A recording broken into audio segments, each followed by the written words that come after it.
Hey guys, it's Misty with My Paper Cuts, and today I'm coming on to share my week 2 project for the Halloween Craftin' with My Ghouls collab, hosted by the beautiful Susan Tootsie Tucker. This is a collaboration of 4 weeks worth of projects, all Halloween themed. Week 1 was Memdex cards. Week 2 is a Shadowbox.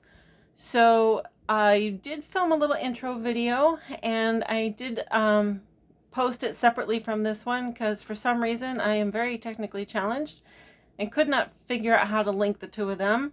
But if you're interested to see what I started with when I made this shadow box, that video was posted right before this one. It's about a minute long, but it just shows in depth what I actually built this shadow box with.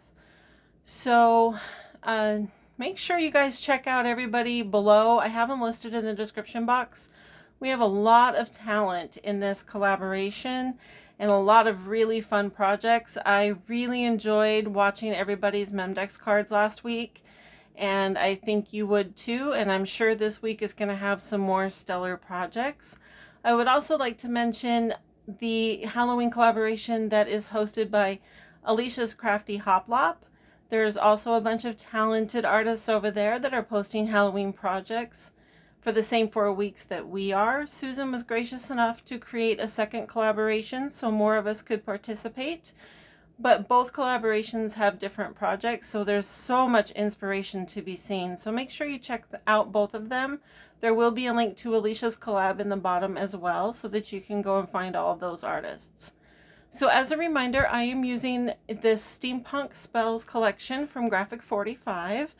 And there is a bit of paper in this, but I didn't use a whole lot.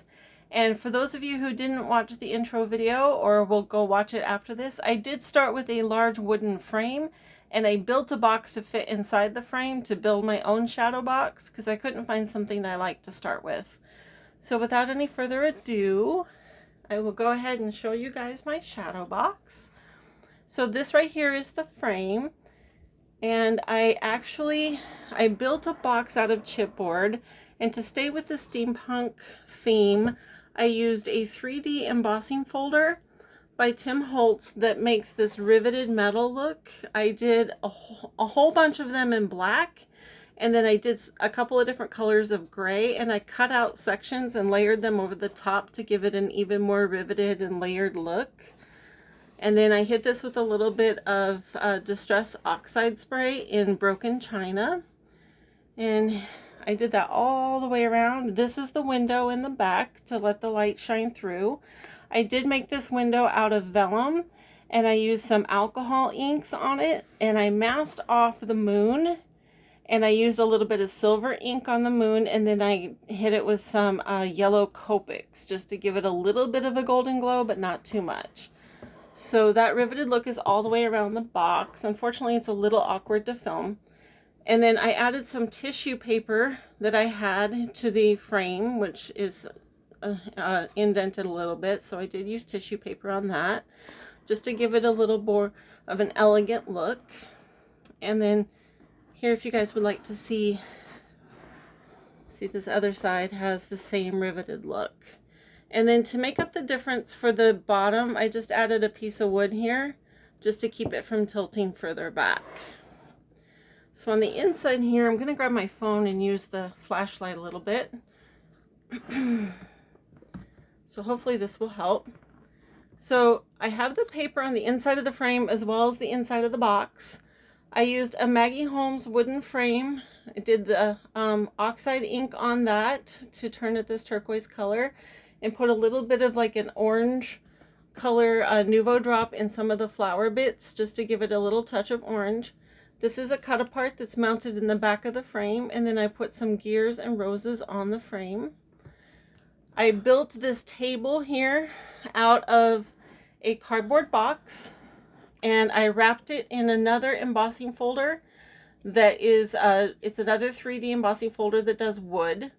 I took some more pieces of that riveted metal, the embossing folder again, the gray pieces, and I put it on the corners and just some little strips, and then also on the bottom here, wrapped around the legs of the table. And that was just to give it kind of that metal look. And then I put a little piece of lace, and then here's a metal key and a bottle and some gears. And then this is a little bottle that I had in my stash that I put some green pearl alcohol ink inside and swirled it around to give it kind of a spooky look. There's a rat hiding back there behind that other bottle, a metal fan, and then that jar right there on the table, I don't know if you guys can see it very well. It has pearl alcohol ink in a turquoise color and a couple touches of rust and orange. I wrapped the neck of it in some twine, and I tucked in some snakes and some golden and black feathers, just to give that a scary look. And then right there in the corner, there is a snow globe from Tim Holtz that I put a little bit of spooky cloth in, and a skull. There was a bag of bones that I got from the 99-cent only store last year that has bits and pieces of Mr. Bones. And I love it because it's just different pieces, and I've used them all over the Shadowbox here. So, and then the back obviously has the moon paper, and the ceiling has some orange. I actually ordered some Edison bulb mini lights that I'm going to hang from the ceiling once I get them in, but they didn't come in on time. So the back window, I just kind of did some wonky little squares, and then I covered, that's a piece of chipboard. I covered the chipboard in more of the same embossing folder that I used on the table. And then I put some acetate behind that to give it the real window look. And then, you know, that the vellum kind of glows on its own behind there. And then there's a spooky tree die that is tucked in as well. And then on this side, I made a shelf out of a piece of chipboard and some more of the wood, just to make my own shelf. I made some shelf brackets out of chipboard and put some gears on those just to add a little bit more of the steampunk look. Hanging from the bottom of the shelf are some more of those Mr. Bones. I figured rather than hanging up jackets or anything under the shelf, that a witch would probably hang bits of people. So up on top there is a like a fountain handle, just to add some more metal, and some bottles that I put some glitter in. And then the larger bottle is an old glitter bottle that I had that had some glass glitter, and I actually put some fabric in there, and I did a little bit of like mercury glass effect on that using some gilding flakes.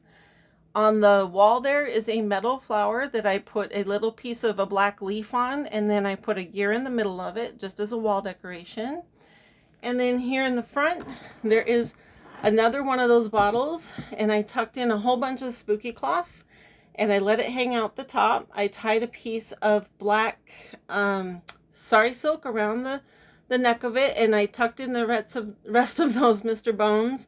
I was telling my daughter, I don't think a witch would decorate with twigs in a vase like most of us would. She would actually use people bits, so I thought that that would be a little bit more fun. Oh, there's also a little rat peeking up there on the shelf I forgot to mention. And then I made a little rug down here out of a just an oval piece of cardstock that I wrapped in the tulle from the 99-cent only store that has the gold spider webs on it, and I tucked it behind, and then I put a little bit of a ribbon trim around the edges, and I pushed that up on foam just to give it a little bit more dimension, and I stuck another little rat on top of that. So that is my shadow box. I hope you guys enjoyed. It was a lot of fun to make. I do like how without anything behind it, that moon just kind of glows on its own. I did have a lamp behind it, and I was going to put a candle back there just to give it kind of that glow, but it does it on its own, so I'm pretty pleased with that. So anyway, I hope you guys enjoyed, and I can't wait to see you next week. And please don't forget again to go check out the wonderful artists that are in this collaboration. We're having a lot of fun. It's nice to be doing some Halloween in July when it's, you know, 187 degrees outside here in Arizona. So I'm dreaming of fall for sure, and can't wait to see you guys next week. Have a great week, you guys. Bye-bye.